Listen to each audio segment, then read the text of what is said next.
Nang dumating si Kim Jong-un sa Beijing kasama ang isang military escort na nagkakahalaga ng $10 billion, kahit na si Vladimir Putin, ang taong palibot ng kapangyarihan, ay reportedly na nahimik sa gulat. Mula sa mga armored train na may linya ng ginto hanggang sa mga convoy na mas kahawig na mga gumagalaw na kuta kaysa sa simpleng motorcade. Ito ay hindi basta pagbisita, ito ay isang babala. Manatili ka lamang hanggang sa dulo dahil ang nangyari sa loob ng gumagalaw na kuta na yun ay nagpapakita kung paano ngayon ay natutukoy ng takot at luho ang imperyo ni Kim. Pero bago natin simulan yan, kung bago ka pa lamang sa aming channel, huwag mo sana kalimutan na mag-subscribe para naman lagi kang updated sa mga ganitong uri ng video. The spectacle that stunned Putin.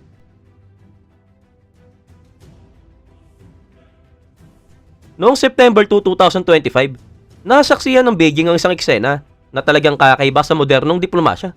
Nang dumating ang armored train ni Kim Jong-un sa kabisera ng China, ito ay hindi basta isang opisyal na pagbisita. Ito ay isang payag na inubog sa bakal at ginto. Ang pagdating na ito ay sinamahan ng $10 billion na military escort na sumasaklaw sa milya-milya ng highway at himpapawid. Dose-dosenong fighter jet ang umaatungal sa itaas habang ang mga convoy ng armored vehicle at missile carrier ay nakahanay sa kalsada ng perpektong formation. Ang coordination ay talagang sobrang higpit na kung saan halos isang oras na huminto ang trapiko sa center ng Beijing at ginawang tahimik ang entablado ng pinakamataong kabisera sa mundo para sa pagdating ng isang tao. Kahit ang mga batikang leader ay talagang napatigil sa pagkagulat. Si Vladimir Putin na kung saan naroroon sa Beijing para sa mga regional talk ay reportedly namangha sa laki ng operasyon. Ang mismong leader ng Russia na siyang sanay sa marangyang state display ay tinawag ang escort na sobra pa sa lohika ng militar, isang pahayag na mabilis na kumalat sa mga diplomatic circles. Ito ay higit pa sa teatro, ito ay pananakot na nakabalot sa ingranding palabas. Hindi dumating si Kim para makipag-negotiation. Dumating siya para ipaalala sa mundo na ang isolation ay hindi nangangahulog ang pagiging walang kabuluhan. Ang tinatayang $10 billion na ginastos sa iisang demonstration na ito ay hindi lang para sa palabas. Bawat piraso ng makinarya ay merong mensahe. Ang mga mechanized division na sumama sa kanyang train ay bagong upgraded artillery system. Ang mga fighter jets ay taas ay may marka ng kamakailang modernization, isang sinadyang visual cue para sa parehong kaalyado at kalaban. Kahit ang motorcade na nagdala sa kanyang security staff ay binubuo ng imported Mercedes-Maybach guard vehicle na bawat isa ay nagkakahalaga ng $1.8 million at mayroong retrofitted na North Korean-made defense system. Para mismo sa China, ang pangyayari na ito ay isang logistical nightmare na nakabalot bilang cooperation. Mga buong distrito ang isinara, telecommunication ay kinontrol at foreign media ay minomonitor. Subalit para kay Kim, ang abala na ito ay talagang layunin mismo. Bawat camera flash, bawat synchronized salute ay nagpapatibay sa imahe ng isang leader na hindi lang naglalakbay kasama ang entourage, kundi kasama ang isang buong hukbo. Sa sandaling yon, ang Beijing ay hindi nag-uos ang isang bisita, ito ay nag-uos ang isang mensahe. Ginawa ni Kim na teatro ang diplomasya, performance sa kapangyarihan. Hindi nakita ng mundo ang leader ng isang isolated na bansa, kundi ang conductor ng $1 billion na symphony ng takot at ingranding palabas. Fortress on Rails, a palace in motion. Ang armored train ni Kim Jong-un ay hindi lamang paraan ng transportation, ito ay isang kaharian sa riles.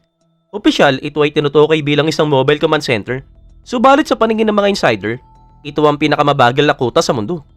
Naglalakbay sa buong China sa maingat na bilis na 37 miles bawat oras, ang 20-car convoy ay kumikilos ng mechanical eksakto. Ang bawat bahagi ay talagang mayroon tiyak na gamit. Ang isa para sa intercept na communication, ang isa naman ay para sa military command, at ang isa ay para sa fine dining, at ang ilan ay para sa sleeping quarters at armed personnel. Ang makapalabakal at bulletproof glass nito ay talagang halos hindi matitinag ng modernong armas. Kasabay nito, may parallel decoy train din, kapareho ng kulay at struktura, na tumatakbo ng ilang milya ang layo upang walang makaalam kung alin ang tunay na kinaroroonan ng leader. Sa loob nito, ang kontra sa pagitan ng luho at paranoia ay talagang kahindik-hindik. Ang bawat carriage ay pinalamutian ng gold leaf at mayroong linya pa ng imported Italian leather. Ang pangunahing conference suite na mayroong $1.2 million na encrypted communication system ay nagbibigay daan sa real-time coordination sa military headquarters sa Pyongyang. Ang dining car ay kahawig ng 5-star restaurant na kung saan ang mga chef mula sa mga elite culinary academy ng North Korea ay naghahain ng fresh lobster, wagyu beef at burdock swine na nagkakahalaga ng $3,000 kada bote. Ang personalized study ni Kim na nasa ikatlong carriage ay merong custom engraved laptop na may gold keyboard, simbolo subalit functional na kagamitan para sa isang leader na namuno kahit nasa galaw. Ang security sa paligid ng tren ay talagang kasing komplikado ng mismong sasakyan. Sa bawat border checkpoint, mayroong radar unit, anti-drone system, at military helicopters na nagbabantay sa impapawid. Ang riles ay nililinis ng ilang oras bago dumaan habang merong armadong gwardiya bawat kalahating milya. Ang mga communication signals malapit sa ruta ay jam upang pigilan ng mga tracking o interference. Kahit ang air filtration system ng tren ay dinisenyo para labanan ng chemical o biological attacks, isang salamin ng takot ni Kim na ang panganib ay maaaring dumating ng hindi nakikita. Hindi lamang tungkulin ng tren, ito talaga ay teatro. Isang gumagalaw na simbolo ng permanency at kapangyarihan. Ipinapakita nito ang imahe ng isang leader na hindi nakatali sa geography. Isang leader na maaaring mamuno habang nasa galaw, kumain na parang royalty sa gitna ng armor, at makipag-negotiation sa likod ng sealed glass. Ang bawat metallic na ingay ay nagpapadala ng mensahe sa mundo. Ang luha at kontrol ay hindi magkasalungat, ito ay mga instrumento ng pamumuno. Habang daan-daan subalit mayroong layunin na gumagalaw patungo sa Beijing. Ang ritmo ng tren ay hindi basta paglalakbay. Ito ay parang choreography, isang performance sa kung saan bawat milya ay nagpapatibay sa kanyang imahe bilang hindi matitinag na omnipresent. Dynamic Theater, The Rise of Kim Jong-un. Sa gitna ng mga armored convoy at eksaktong choreograph na saludo, isang tahimik na figura ang mas nakakuha ng pansin kaysa sa kahit anong general sa entourage si Kim Jong-un. Ang kanyang anak na babae na si Kim Jua. Ang presensya niya sa Beijing ay talagang hindi aksidente. Ito ay planado, eksakto, at isinulat para sa isang political announcement na itinago lamang bilang simpleng pagsama ng pamilya. Nang siya ay bumaba sa tren sa tabi ng kanyang ama, nahuli ng mga kamera ang isang larawang lalampas pa sa mismong summit. Isang batang babae nakatayo sa anino ng pinakasikreto at pinakasaradong rimen sa mundo. Iniharap siya hindi lamang bilang anak, kundi bilang hangin at simbolo ng susunod na yugto. Si Jua na tinatayang nasa 11 years old ay nakasuot ang navy coat na mayroong silver button at pattern shoes na gawa sa isang luxury South Korean designer. Ipinuslit umano sa pamamagitan ng diplomatic channel at tinatayang nagkakahalaga ng mahigit $3,000 bawat pares. Ang kanyang kasuotan pa lamang ay mayroong malino na mensahe. Makalipas ang ilang oras, inilarawan siya ng North Korean state bilang ang nagniningning na kinabukasan ng republika. Isang parira lang hindi pa kailanman ginamit para sa alinman sa mga anak ni Kim. Ang broadcast na ito ay talagang inulit sa China, Russia at piling Asian networks. At sa isang iglap, ang kanyang imahe ay naging mukha ng susunod na panahon ng Kim Dynasty. Sa likod ng maingat na debut na ito, mayroong malawak na strategy. Ayon mismo sa mga intelligence analysts, ang pagsama ni Kim Jua sa biyahe ay kauna-una ang pagkakataon na pinagsama niya ang dynastic imagery at international diplomacy na kung saan ginawang rehearsal ng pamana ang isang state visit. Ito ay kahawig ng tradisyon ng mga namamanang monarkiya, subalit mayroong modern na anyo, teatro ng kapangyarihan na isinahing papawid ng live. Ang bawat galaw ay sinadya, ang paraan ng kanyang pagtayo, kalahating akbang sa likod ng ama, ang maingat ng ngiti habang binabati ang mga opisyal ng China, ang titig niya sa mga military parade, ay parang sinisip-sip ang pakiramdam ng pamumuno. Sa loob ng diplomatic circle, may mga bulong-bulungan na ang reception protocol ng Beijing ay bagyang binago upang isaalang-alang siya. Isang private suite sa Diayutay State Guest House, ang inayusan ng ivory furnishing, at silk banner na mayroong Chinese character na nangangahulugang magpatuloy at kasaganaan. Tinatayang umabot ng mahigit $200,000 ang gastos sa paghahanda na ito, at lalo pang pinagtibay ang paniwala na ang kanyang presensya ay hindi simboliko, kundi institutional. Pagsapit ang huling araw ng pagbisita, mas marami pang official na litrato ang kinunan kay Jua kaysa sa sinumang North Korean minister. Ang kanyang mga kilos ay talagang kalmado, kontrolado, at talagang halos regal sa paningin ng mga dayuhan. Malinaw talaga ang mensahe. Hindi lamang bumisita si Kim Jong-un sa Beijing para patibayin ang mga alyansa. Ipinakilala niya sa mundo ang kanyang napiling tagapagmana. Sa isang rehimen na binuo sa lihim, ang pinakamalaking revelation na hindi nagmula sa polisiya, kundi sa mana, tahimik na humakbang palabas sa liwanag. The Invisible Shield, Biological Defense and Control. Saan man magpunta ang Pangulo ng North Korea, may sumusunod na tahimik na hukbo. Hindi armado ng baril, kundi ng guwantes, filter, at ultraviolet scanners. Ito ang Biological Defense Unit at iisa lamang ang misyon ito. Siguraduhin walang maiiwan, walang fingerprint, walang hibla ng buhok, kahit patak ng pawis, pag-alis ng leader. Sa sandaling umalis na si Kim sa isang kwarto, nagsisimula na ang operasyon ng mas kahawig na eksena ng High Containment Laboratory kaysa sa simpleng diplomatic cleanup. Sa loob ng ilang segundo, isang dosenang technician na naka-hazmat suit ang nagsasara ng lugar. Nagtatayo ng portable air filtration tent at nagsisimula ang prosesong nagkakahalaga ng mahigit $5,000 kada minuto. Ang mga mesa ay ini-sprayan ng imported sterilizing compound na karaniwang gamit ng forensic team. Ang bawat surface ay sinusuri gamit ang handheld UV analyzers na kayang makadetect ng organic residue hanggang sa microscopic level. Ang mga basong ginamit, chopstick at maging mga upusang sigarilyo ay sinasama sa titanium containers at ibinabalik sa Pyongyang para sa kontroladong pagsira. Ayon mismo sa isang dating aide, hindi kalinisan ng tunay na layunin kundi ang lihim. Ang bawat bakas ng biological data ni Kim mula sa laway hanggang sa skin cell ay itinuturing na national security asset. Ang obsession na ito ay bunga ng takot at ganap na kontrol. Naniniwala ang mga analyst na kinatatakutan ni Kim na ang mga dayuhang ahensya ay maaaring kumuha ng kanyang DNA mula sa mga naiwan niyang gamit.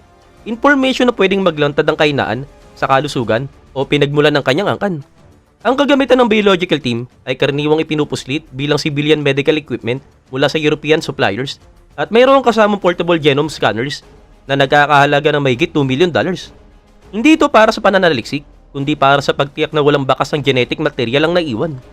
Kahit ang mga air filter ay pinapalitan pagkatapos ng bawat event, itinatago sa sealed crate at itinatapon sa hindi isiniwalat na facility.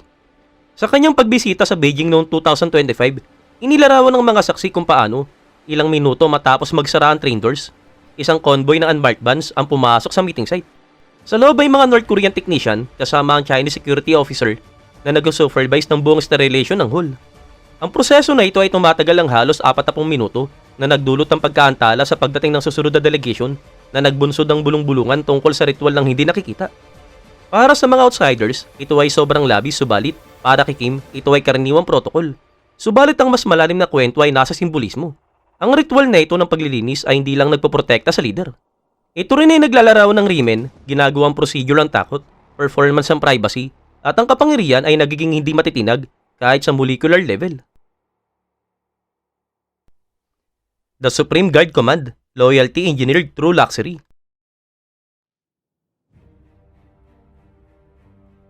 Ang pagbabantay kay Kim Jong-un ay hindi trabaho lamang, ito ay lifetime performance.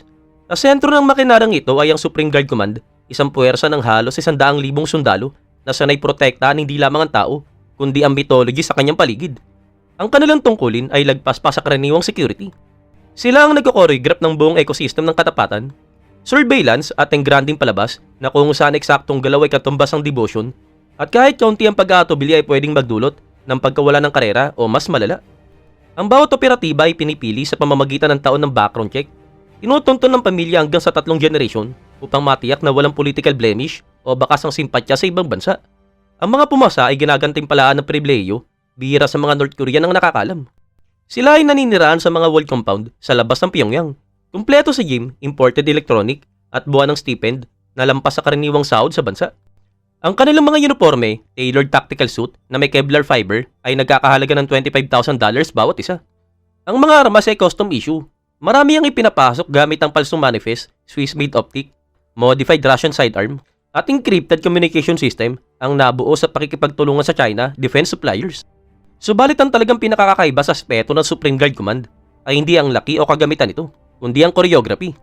Ang bawat public appearance sa Kim ay prescripted hanggang sa anggulo ng bawat hakbang ng gwardya.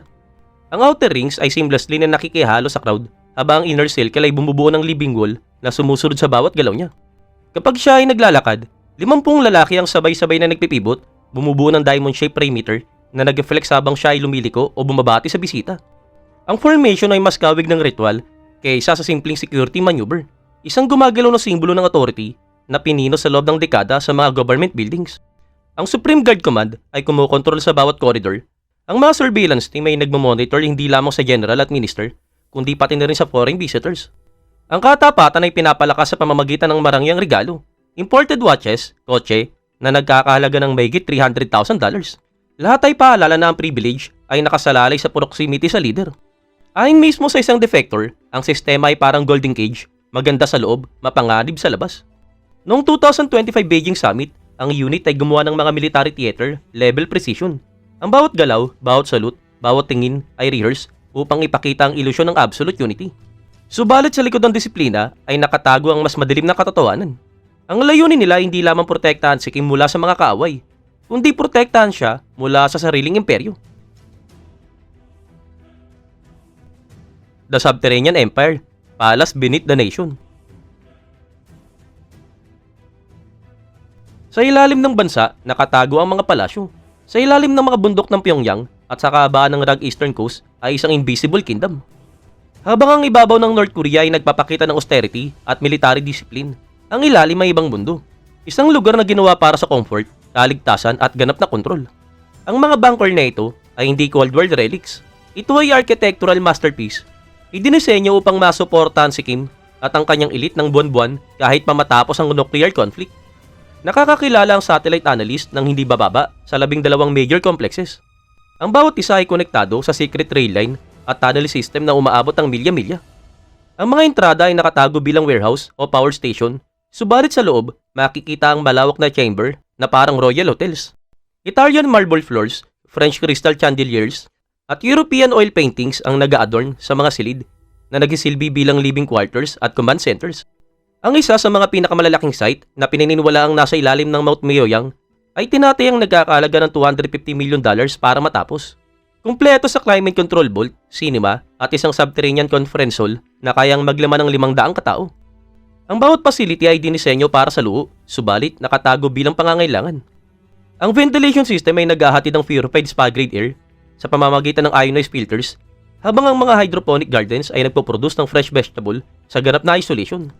Isang underground suite umano ang may indoor swimming pool na pinalimutian ng gold mosaic tile na tinatayang nagkakahalaga ng $10 million kasama ang sauna complex na kayang makipagsabayan sa luxury resort sa Dubai. Hindi lang ito mga shelter, ito ay palasyo ng tibay at endurance na kung saan nagtatagpo ang comfort at command. Ang mga access sa facility na ito ay maigpit na hierarchical. Tanging ang pinakamataas na member ng Worker Party Central Committee at ang Supreme Guard Command ang nakakaalam ng buong coordinates. Ang bawat official ay mayroong assign na coded elevator route upang walang sino man ang makakaalam ng buong layout. Ang mga supplies, imported wines, fine linens, at medical equipment ay niro-rotate tuwing 3 buwan sa pamamagitan ng encrypted logistic chain pinangangasiwa ng state couriers. Kahit ang imbakan ng pagkain ay mayroong pressure seal vault upang protektahan laban sa chemical contamination. Para kay Kim, ang mga underground fortress na ito ay higit pa sa security. Ito ay simbolismo, nagpapakita ng permanency, isang dynasty na itinayo upang malampasan ng digmaan, sanksyon, at ang mismong takbo ng panahon. Subalit sa kanilang katahimikan, mayroong ding ipinapakita itong kontradiksyon. Habang tumataas ang kanyang walls of protection, lumalalim ang kanyang isolation. Habang milyong katawang nabubuhay sa itaas ng kakulangan, ang tunay na kaharian ng North Korea ay tahimik na umiiral sa ilalim ng lupa, nakabaon sa layers ng takot, luho at kontrol. Diplomacy under lockdown when security becomes isolation. Para sa karamihan ng mga world leader, ang diplomasya ay nagsisimula sa isang handshake. Subalit para kay Kim Jong-un, nagsisimula ito sa sterilization. Ang bawat foreign meeting na kanyang dinadalawan ay parang isang control experiment. Pinamumunuan ng mga patakarang nagbubuo ng hangganan sa pagitan ng security, protocol at psychological theater. Nang dumating siya sa Beijing noong 2025 para sa summit, ang paghahanda para sa isang simpleng pagbati sa pagitan ng delegation ay tumagal ng halos 8 oras. Ang silid na pinili para sa meeting ay inalisan ng carpet, repainted gamit ng sterilizing agent at refitted ng air filtration unit na nagkakahalaga ng mahigit $400,000. Kahit ang furniture ay pinalitan ilang araw bago ang pagdating, ipinadala mula Pyongyang matapos maskan para sa chemical residue. Ilang sandali bago pumasok si Kim, ang mga technician na naka-protective gear ay nagsagawa ng huling sweep.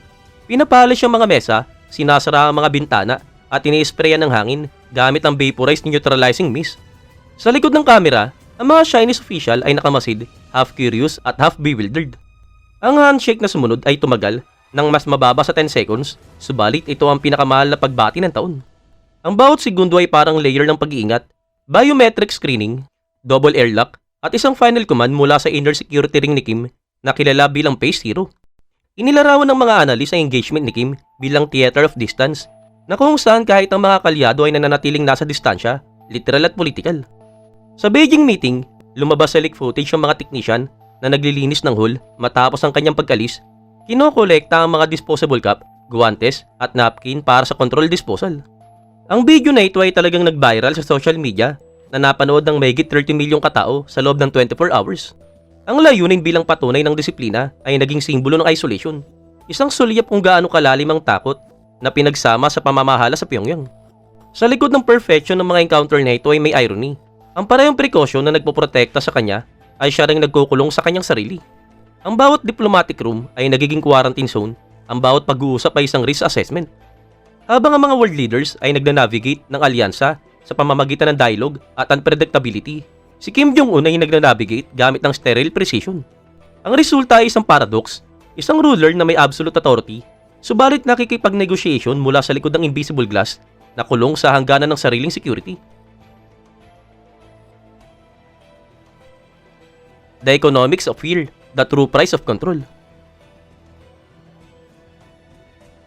Ang pagpapatakbo ng North Korean security machine ay isa sa mga pinakamahal na operasyon sa buong mundo at halos eksklusibong umiiral upang protekta ng isang tao. Ayon sa mga analyst, million of dollars ang nagagastos araw-araw para panatilihin ang layers of protection sa paligid ni Kim. Mula sa mga armored convoy hanggang sa mga biological defense teams. Ang taon ng gastos ng network na ito ay tinatayang lumalagpas sa kabuuang defense budget ng mas maliit na bansa tulad ng Laos o Mongolia. Subalit para sa North Korean elite, ang paggastos na ito ay untouchable, isang sacred budget, dinisenyo upang mapanatili ang kapangyarihan kaysa sa kaunlaran. Sa loob ng Ramen, ang pera ay hindi dumadaan sa ministries, kundi sa loyalty pipelines. Bawat sangay ng Supreme Guard Command, mula transport hanggang communication, ay tumatanggap ng direktang pondo mula sa Central Committee. Ang imported surveillance system mula sa Europa, luxury armored vehicle mula sa Germany, at encrypted satellite lines mula sa Chinese vendors ay nagtutulak sa kabuuang taon ng gastos sa higit $3 billion. Isang nakamamangang halaga sa isang bansa na kung saan maraming ospital ang kulang sa basic anesthesia at ang power outage ay pang-araw-araw na pangyayari. Sa pagbisita sa Beijing noong 2025, ang $10 billion escort na ikinamangha ni Vladimir Putin ay naging simbolo ng contradiction na ito. Ang gold fitting ng tren at ang precision escort unit ay hindi lamang nagpapakita ng grandeur, ito ay investment sa image management. Ang bawat dollar na ginugol sa spectacle ay dollar na kinuha mula sa mga tao na hindi ito makikita. Tinatawag ng government itong strategic security expenditure. Tinatawag naman ng mga economists bilang pinakamahal na display ng takot na naitanghal sa kasaysayan. At sa kabila ng imbalance na ito ang naglalarawan ng pamumuno ni Kim, isang Ramen na kung saan ang ilusyon ng lakas ay kumakain sa mismong pundasyon ng kapangyarihan. Sa kontekstong ito, ang kapangyarihan ay hindi nasusulat sa influence, kundi sa isolation, kung gaano kalaki ang kayang gastusin ng isang leader upang panatilihing nakaiwalay ang mundo.